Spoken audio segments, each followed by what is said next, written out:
How to solve a pair of linear equations in two variables by graphical methods।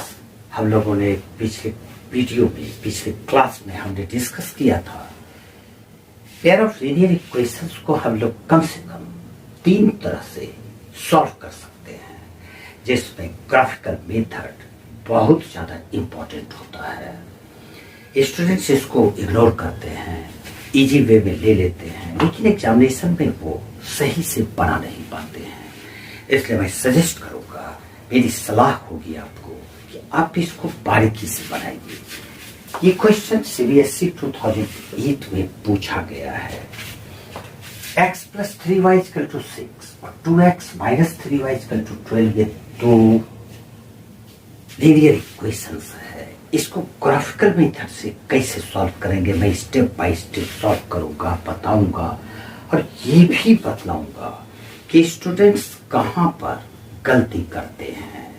वो बहुत ही अहम और बहुत ही इम्पोर्टेंट पॉइंट होता है जहाँ पर कि स्टूडेंट गलती करते हैं और वो जानते नहीं, उस जगह पर वो केयरलेस हो जाते हैं। तो चलिए इसकी शुरुआत करते हैं। सबसे पहले हम इक्वेशन नंबर 1 को लेते हैं। इसमें आपको या तो x को या y को प्रिंसिपल बनाना होगा। प्रिंसिपल का मतलब क्या होता है मैं इसको बतलाता हूँ, इसको ध्यान से देखिए। सबसे पहले हम लोग इक्वेशन लिख लेते हैं x + 3y = 6। अब यहाँ पर आप x को x = ये 3y को उस साइड ले जा सकते हैं। 3y सब्ट्रैक्ट हो जाएगा, माइनस हो जाएगा 6 में। तो यहाँ पर x को प्रिंसिपल बोलेंगे। यही मेरा कहने का मतलब था कि आप किसी को भी प्रिंसिपल बना लीजिए, या तो x को या y को। मैं इसको x बनाऊंगा, दूसरी क्वेश्चन में y को प्रिंसिपल बनाऊंगा, जिससे कि आप दोनों को समझें। अब प्रिंसिपल बनाने के बाद एक बॉक्स बनाइए। आप एक बॉक्स हम लोग बना लेते हैं इस तरह से, और इस बॉक्स में आप कम से कम 2 वैल्यूज लेना होगा आपको, x का और उसका करस्पॉन्डिंग y का वैल्यू। अब ये कौन सा वैल्यू लेते हैं तो आप देखिए, ये सोचना होगा आपको ऐसा कौन सा वैल्यू ले जो कि y का कौन सा वैल्यू ले जो कि x का होल नंबर पे वैल्यू आ जाए, फ्रैक्शन में ना आए, बेटर है। तो अगर हम y को 0 रख देते हैं, अगर 1 रख देते हैं, कुछ भी रख दो, y को अगर 1 रखते हैं तो इफ y = 1 तो x = हो जाएगा 6 - 3 × 1 = 6 - 3 = 3। यानी y अगर 1 लोगे तो x का वैल्यू 3 आता है। एक वैल्यू हमारा आ चुका है। अब दूसरा वैल्यू लेते हैं, इफ y = हम लोग 2 ले लेते हैं, तो x = 6 - 3 × 2 = 6 - 6 = 0। यानी कि अगर y 2 लेते हैं तो x का वैल्यू 0 आ जाता है। ये 2 वैल्यू से हमारा काम चल जाएगा। 3 लोगे तो ज्यादा अच्छा है। अब ये इक्वेशन नंबर 1 के लिए था। उसी तरह से हम लोग इक्वेशन नंबर 2 के लिए करेंगे। तो सबसे पहले हम लोग इक्वेशन को लिखेंगे 2x - 3y = 12। अब ये 3y को इस साइड लाते हैं, यानी कि राइट साइड ले जाएंगे, और 12 को लेफ्ट साइड लाएंगे। 12 लेफ्ट साइड, तो 3y दूसरे साइड जाके प्लस हो जाएगा। तो 3y = इधर 2x था ही और ये -12 हो गया। Therefore y = 2x - 12 और y हो गया 3। ये 3 डिवाइड हो गया। अब ठीक इसी तरह से एक बॉक्स बनाते हैं हम लोग यहाँ पर, और इसमें कम से कम 2 वैल्यू आप 3 वैल्यूज ले सकते हैं। x लिखा, y लिखा और 2 वैल्यूज के लिए बॉक्स बना दिया।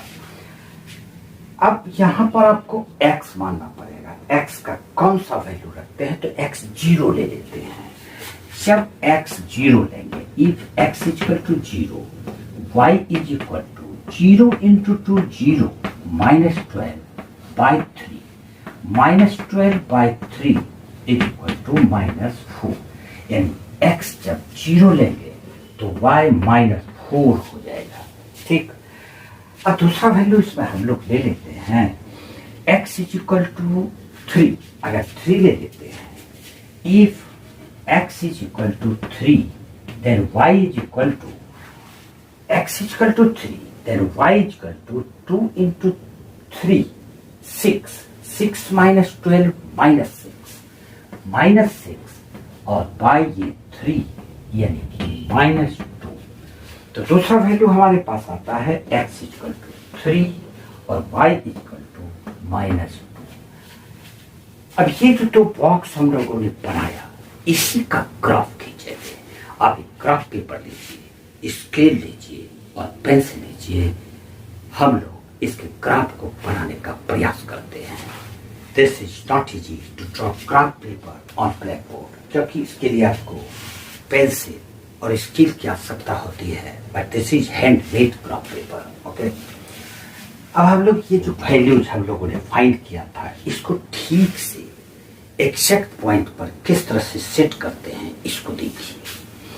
पहले वाली इक्वेशन के लिए x3 1 2 3, x3 ये है और y इसका 1 है, तो ये y 1 है, यहां से एक लाइन पैरेलल खींच लेंगे और ये 3 ये पॉइंट लगभग होगा। ठीक, अब फिर दूसरा लेते हैं x इक्वल टू 0 और y2। x0 यहाँ है और y2 यहाँ है, यानी कि दूसरा पॉइंट ये है। इस प्रकार से स्केल से इस दोनों पॉइंट को खींच दीजिए, मिला दीजिए। जब आप मिलाएंगे तो ये इस तरह से बनेगा।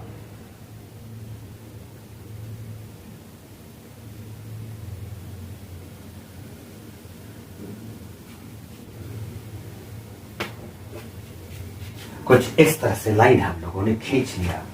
ये पॉइंट है 3 1, यहां पर लिख देंगे 3 1, और दूसरा ये पॉइंट है यहां पर लिख देंगे 0 और 2।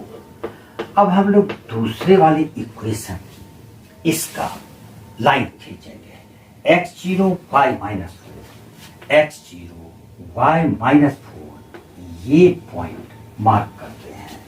फिर x3 y -2, x3 यहाँ पर है और y -2 यहाँ से ये लाइन खींचेंगे और ये -2 को यहाँ से मिलाएंगे तो ये कुछ ये लगभग पॉइंट हमको मिलता है। अब ये दो पॉइंट को इस तरह से मिला दीजिए।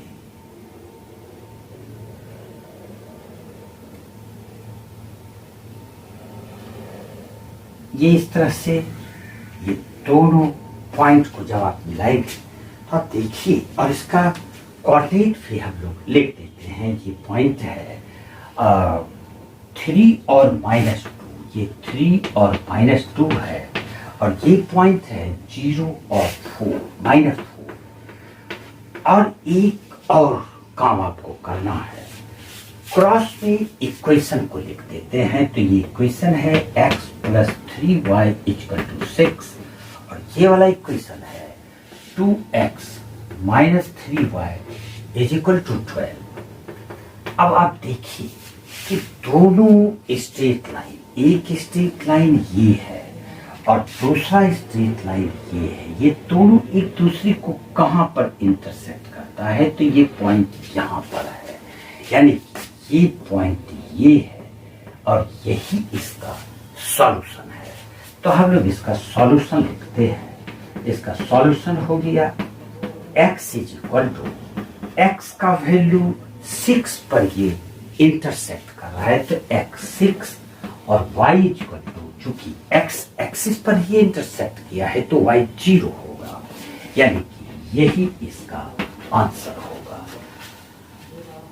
इस तरह से हम लोग सॉल्व कर सकते हैं। अब एक पार्ट इस पर और है, a का वैल्यू फाइंड करना है, तो हम लोग इसको लिखते हैं since a = 4x + 3y = 4 × x, x 6 + 3 × 0 = 24 + 0 = 24। और यही इसका ए का वैल्यू 24 होगा। इस प्रकार से आप ग्राफिकल सॉल्यूशन को कर सकते हैं। अगर आपका फिर भी कोई प्रॉब्लम हो तो आप कमेंट में लिखें, मैं और भी क्वेश्चन को सॉल्व कर दूंगा। आज इतना सा ही। जय हिंद, जय भारत।